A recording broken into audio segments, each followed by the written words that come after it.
For those of you who don't have the time to watch this video, I just want a quick snippet of my E3 impressions. Let me just run through my reactions for you. Oh, what? Oh my God! Yeah.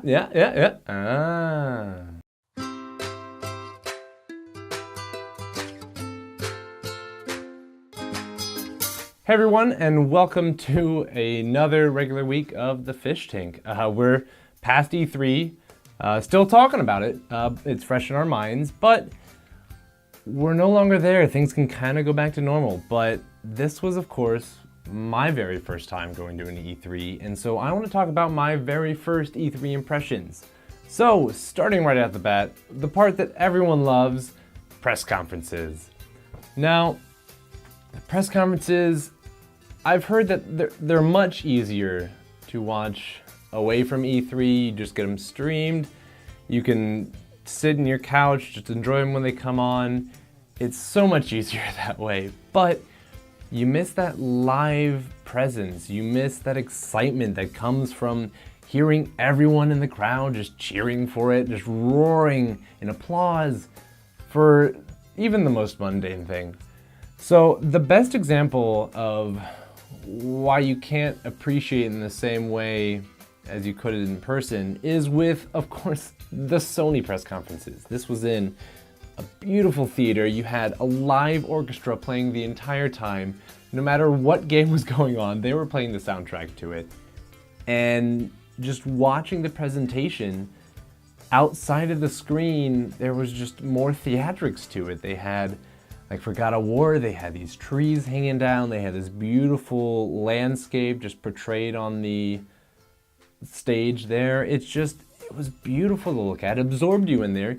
Even Call of Duty, when they're playing their thing, you've got little lights going whenever they shoot their guns. It just absorbs you, immerses you into this press conference, and that's something you can't recreate at home. And so that was easily the greatest takeaway. And not to mention, like with Bethesda or Sony, after the fact, a lot of times they feed you.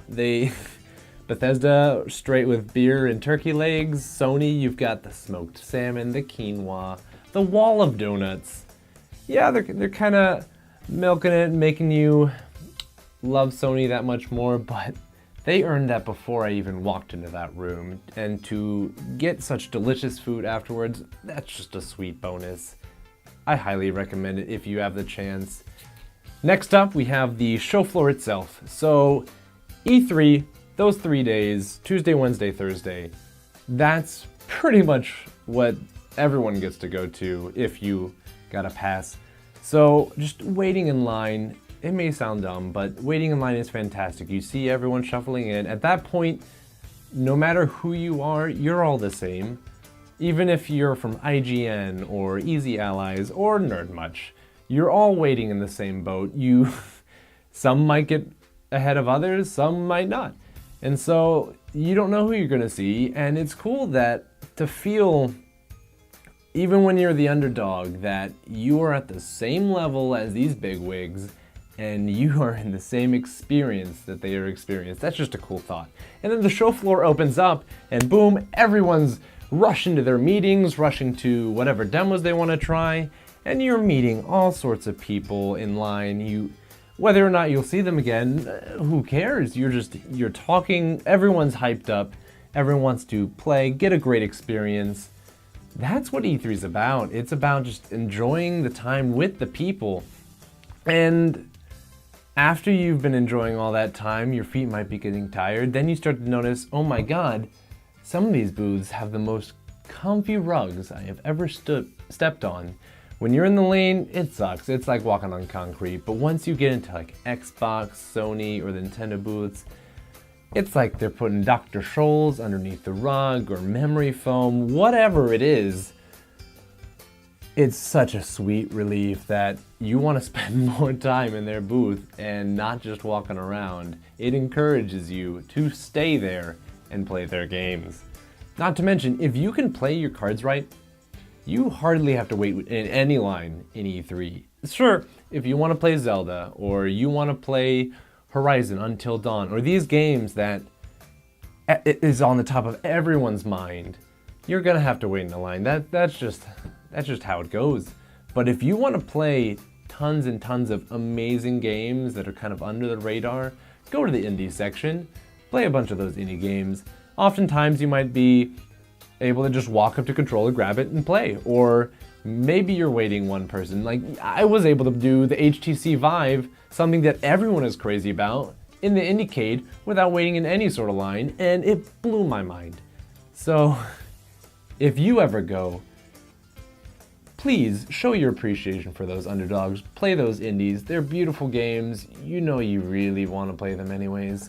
Now going back to the best in the biz, you get to see these people in their natural habitat. You've got Shuhei Yoshida, Sean Layden, you've got Tim Schafer, you got Phil Spencer, Reggie, you've got Miyamoto. All of these guys are just walking around the show floor, looking at other games, talking to people, meeting the fans, or just experiencing it for themselves, trying to get down to earth. It's crazy how many famous people that you'll get to see. They're not famous to everyone, but if you're in the games industry, they're pretty famous. I just want to give a quick shout out to the Easy Allies. These guys are fantastic. These are the most influential games journalists to me personally, and the fact that I met them at E3, and not only just like in a passing glance, the fact that I got to spend so much time with all of them was incredible. It's like you go there and you expect like, oh man, this is a celebrity, and like I gotta quickly say hi, then bye, then fly. But the fact that I stopped and for 30 minutes at a time would hang out with them, that's awesome. The fact that as I was passing by, Kyle Bosman and Bradley Ellis invited me to eat lunch with them. Hello, was not expecting that. That was incredible. These type of things happen at E3. If you have that chance, you should go see it for yourself. It's a once-in-a-lifetime opportunity, that first E3. Even though I'm going to go next year, it probably won't be quite as magical, but I'm still going to have a blast. So with that, that is another episode of The Fish Tank. You can find NerdMuch at NerdMuchCom on Twitter. You can also follow us on Facebook via the description below. I'd like to thank you all for joining us this week. If you had any thoughts on E3, whether you were watching at home or at the show floor, please feel free to let us know in the comments below. Hit that little subscribe button. It would do us a huge favor. I hope you all have a good week. I'll see you next time.